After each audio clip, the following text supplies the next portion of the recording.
What you are about to hear did not begin with this video. It began in a season you have tried to forget, the season when your prayers climbed into the air and came back down sounding like silence, and someone laughed. They may have done it with their eyes. They may have done it with their tone.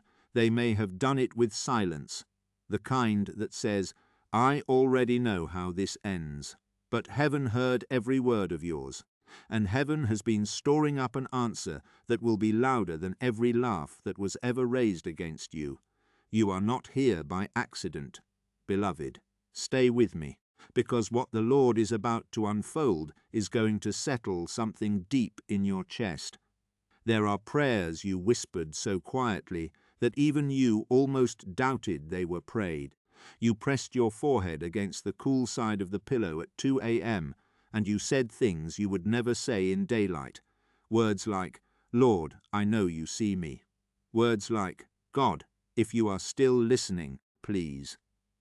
Words that felt so small in your own mouth that you wondered whether they could possibly travel past your own bedroom walls, let alone reach the throne of the Most High.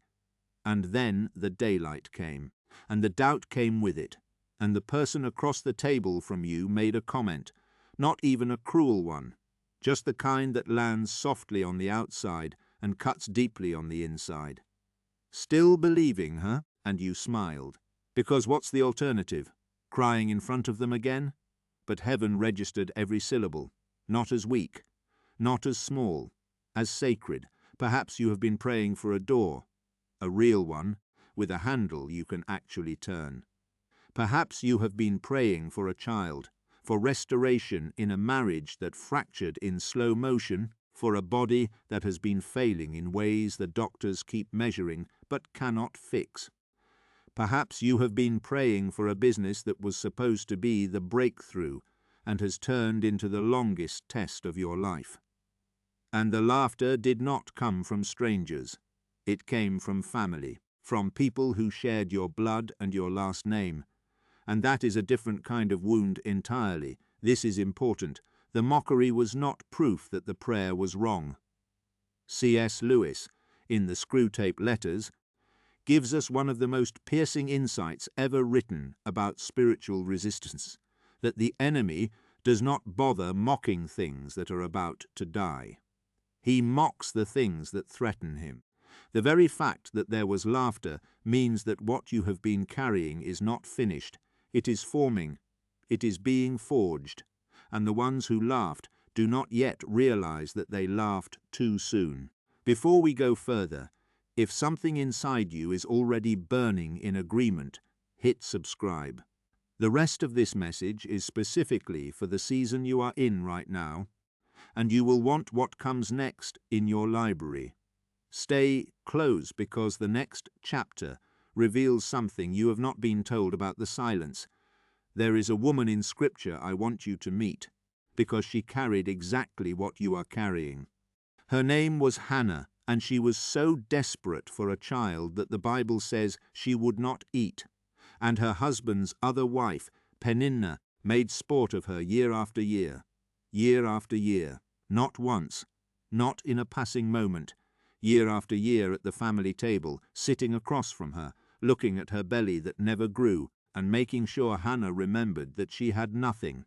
And her rival vexed her, even to provoke her, because the Lord had shut up her womb. 1 Samuel 1:6, paraphrased mid-thought. Hannah did not fight back. She wept. She refused to eat. And her own husband, in a moment of tragic cluelessness, asked her, "Am I not better to thee than 10 sons?" As if her sorrow were a small thing, beloved, listen to me. Hannah is not just a story about prayer. She is a mirror. Every time you tried to smile through tears at a holiday gathering, you sat across from a Peninnah. Every time someone said, "Maybe God's plan is different for you," with that gentle voice that sounded like comfort, but landed like a verdict, you became Hannah at the table. Every time you ate the meal while your heart was fasting, you were Hannah, refusing food no one noticed you were refusing. And then she prayed, not politely, not decorously. She prayed with a mouth that moved but produced no audible sound. And Eli the priest saw her and thought she was drunk. Even the man of God could not read her correctly in that moment. She was misjudged by her rival, by her husband, and by the priest. The mockery was layered. It was systemic. It was relentless. But Eli, after one honest exchange, did not laugh at her. He blessed her. And 9 months later, the sound of a baby crying filled the house of the woman who had not eaten for years. His name was Samuel, and he would grow up to be the prophet who anointed kings. The mockers did not get the final word. The Lord did, and he did it in front of them. I want to slow down here because this matters. There is a precise anatomy to being mocked while you pray, and if you have been there, you will recognize every layer. First, there is the public dismissal. Someone, somewhere, makes their opinion of your faith known. They do it in casual sentences. You still go to that church? You still believe in that stuff? You're still single? I guess prayer doesn't work, huh? And your stomach folds in on itself because you cannot defend what you are doing without sounding defensive. Second, there is the family wound. This is the deep one, because family is the place where mockery wears the mask of concern. We just worry about you. We're just being realistic. We love you enough to tell you the truth. But underneath every gentle sentence is the unspoken verdict. We have already concluded how your story ends. Third, there is the inner voice. Theologians and psychologists alike will tell you that the cruelest critic you will ever face is the one inside your own mind. After enough external laughter, something in you begins to agree. Maybe they're right. Maybe I am the only one who still believes this. Maybe I am wasting years at an altar that is no longer attended. And fourth, and this is the one most people never name, there is the spiritual cost of carrying all of this alone. You do not tell anyone. You perform peace. You smile at work. You post gratitude on certain days. You tell yourself that suffering is sanctifying. And at 2 a.m., when the lights are off, you ask God a very specific question. Are you going to do something about this? Or am I supposed to keep pretending I am okay with the silence? Lewis, in Mere Christianity, wrote something that has stayed with me for years. He said that God is not in a hurry because he is working on 1,000 things at once, and he does not abandon his work. The silence is not absence, it is not punishment, it is not proof, it is process. And the process is what the mockery cannot see. I have put together a guide called When Heaven Holds Its Breath, a deeper resource for chosen ones walking this exact journey. The link is in the description. Get it. It was written for this season. Stay with me.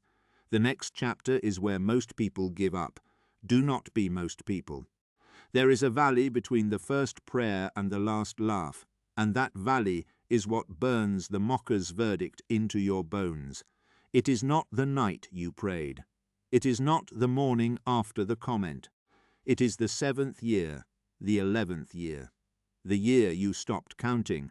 Some of you have been waiting for a spouse so long that you have begun rehearsing the speech you will give if he never comes. Some of you have been believing for healing so long that you have memorized what every doctor's appointment sounds like and what every test result feels like before the envelope is even opened. Some of you have been interceding for a child so far from God that you have started wondering if you are praying for the wrong child. And every visit, every holiday, every text message that begins with "just checking in" carries within it the same unspoken message. We are waiting for you to finally admit it isn't going to happen. The valley is where Peninnahs multiply. It is where Eli's mistake almost becomes yours.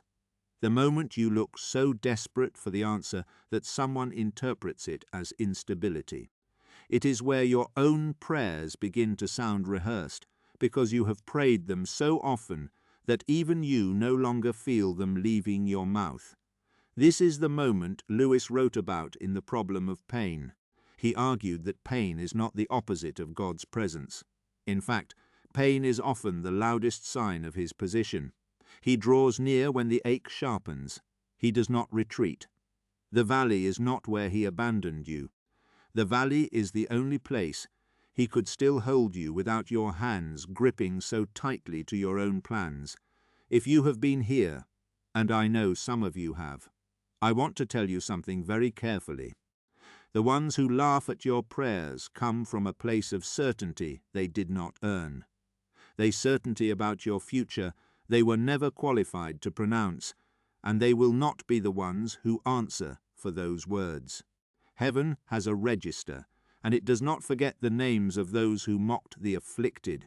Now we go deeper, and I need you to lean in here, because what I am about to say is the part the mockers never get to witness.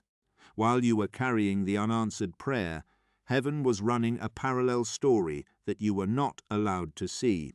Joseph's brothers sat down to eat bread, while their father's son bled in a pit. They smiled. They went back to their tents. They told their father a wild animal had eaten him, and for years, Jacob mourned. The scene at the table looked finished. It looked final. Their laughter overrode his lament, and it seemed like Joseph was a closed chapter the moment he was thrown into a dry cistern. Genesis 37:24. But, beloved, look at what was happening off stage. Joseph was being moved. He was being packed onto a caravan. He was being carried into Egypt.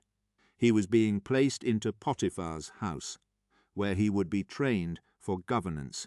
He was being thrown into a prison that would put him in contact with a baker and a cupbearer who would 2 years later carry his name into Pharaoh's court. Heaven works in caravans. Heaven works in pits. Heaven works in years you cannot see.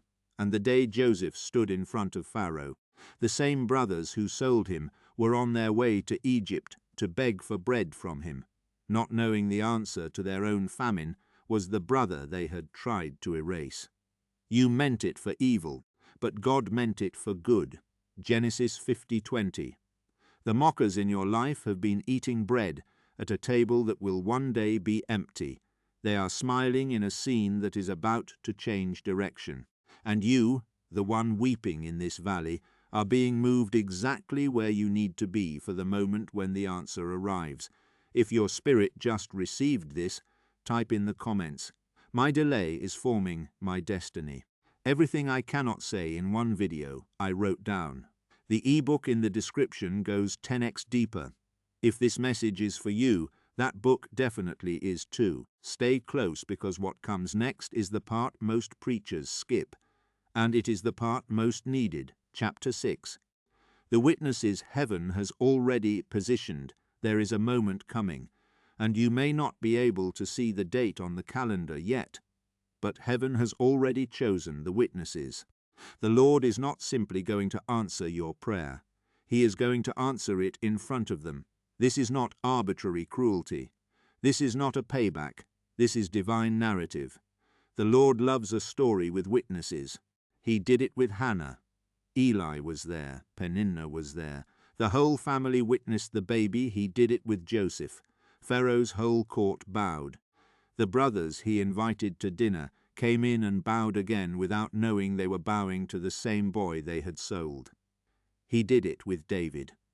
Goliath fell in the valley, but the Philistines ran, and the women of Israel came out singing, 1 Samuel 18:7, and Saul, the very king who had tried to kill him, was forced to hear the songs of his own people celebrating the one he had mocked. What the Lord is preparing for you will not be done in a hidden corner.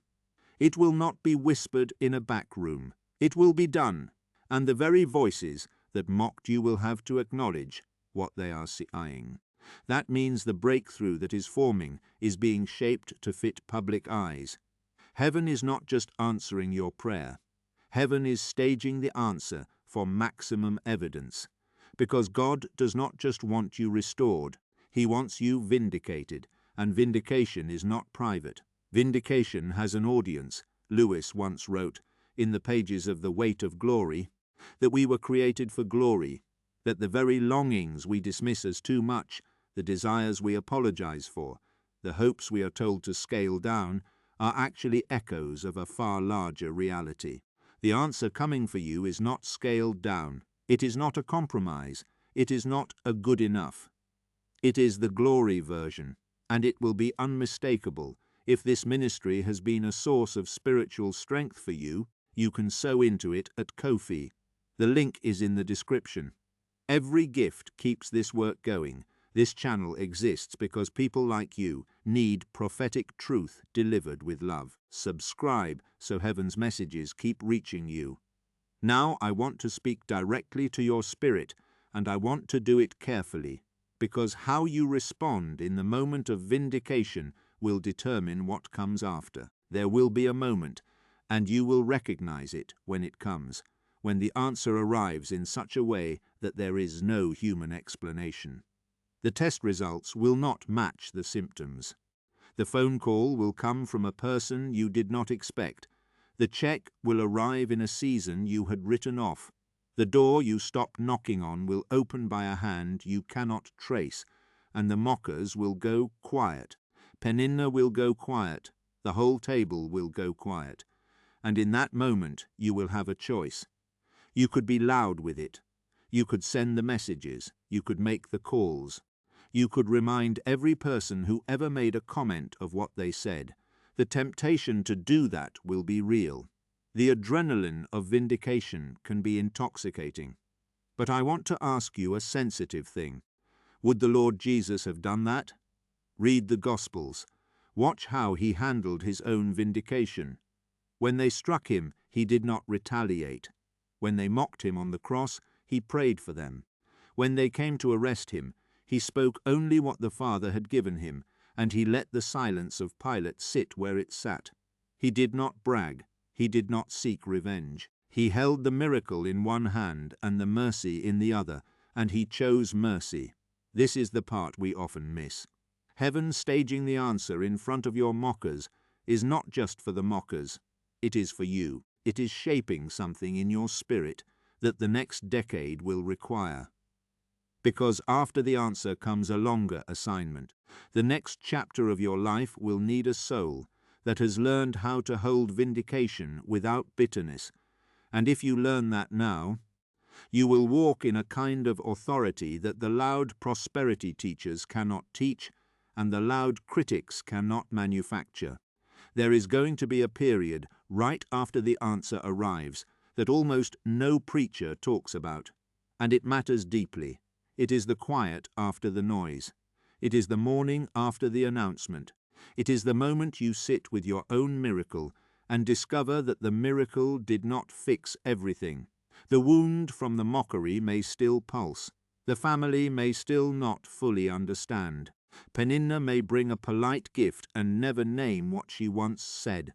Some mockers will not apologize at all. Some will simply disappear. Some will quietly rebuild a relationship as if nothing happened. And the cruelest truth is this: not every mocker will be the kind of person you want them to be after the answer comes, but the Lord will not leave you there. He will breathe on you again. He will give you new assignments. He will put new people around your table, not all of them, but some, who will sit with you, weep with you, and never once giggle at your prayer life again. He will give you a community that looks the way the early church looked. People breaking bread together with glad and sincere hearts, Acts 2:46, no one in need, no one silent, no one alone at 2 a.m. And in those years, the quieter, slower, deeper years after the vindication, you will look back at the valley and recognize what it was. It was not failure. It was formation. It was the kiln. It was the deep well being drilled through you so that when the water came, it would come clean and cold and never run dry. Comment, "I will hold my miracle with mercy," if your spirit just received this truth. Your next level of discernment is in that ebook. Link below. It is priced to be accessible because I want it in your hands, not on a shelf. If you want to be part of making that possible, Ko-fi is how. Link below. No pressure. Pure partnership. I know some of you are not at the vindication stage yet. You are still at the table with the Peninnahs. You are still in the same season you were in last year and the year before. You are still pressing your forehead against the pillow at the same hour of the night. I did not forget you. I want to address you directly, and I want to do it with my hand on your shoulder. Listen to me carefully. The Lord's delay is not his denial. The Lord's silence is not his departure. In David's longest season, between the moment Samuel anointed him and the moment he actually sat on the throne, there were years of hiding in caves, of pretending to be mad in front of a Philistine king, of eating crumbs from a priest's hand while the very throne he had been anointed for was occupied by a jealous ruler who was hunting him like an animal. 1 Samuel 21:13. David did not wear his kingly robes during those years. He did not even own a kingly robe. He had a sling, he had a harp, he had a few loyal friends, and he had a promise he kept whispering to himself. The Lord will do what he has said, beloved. You are David in a cave. You have not been disinherited. You have been deposited. The Lord has not lost your file. He has filed it in a drawer he keeps for things he is about to release on schedule. And when the moment comes for the file to come out, the drawers of heaven will not open one at a time. They will open all together, and what falls out will be more than you prayed for, because the Lord never pays anyone less than full measure, and he often pays them more than they were bold enough to ask. To type, heaven is on schedule. I am not behind below. Let your agreement be an act of faith. If this spoke to your spirit, subscribe and turn on notifications. God has more to say, and I don't want you to miss a single word. One day, you will wake up, and the answer will be sitting on your kitchen table as if it has always been there. It will not announce itself with trumpets. It will arrive quietly. It may arrive in a phone call before sunrise. It may arrive in a folded letter under your door. It may arrive in the form of a relative whose face has softened for no obvious reason and who now wants to talk about things they once mocked. It may arrive in the body of a spouse whose heart the Lord has been silently turning for years, so that one morning at breakfast he simply says, "I want to come home," and when he says it, you will not feel triumph. You will feel a hush. Because the hush is what it sounds like when heaven has just signed off on the move. Hannah felt that hush. Joseph felt that hush. David felt that hush when the news came that Saul had fallen and the tribe of Judah had come to him at Hebron and anointed him king over them. 2 Samuel 2:4. You will feel it too, and when you do, you will look around the room, and the room will be different. Some of the faces will be new.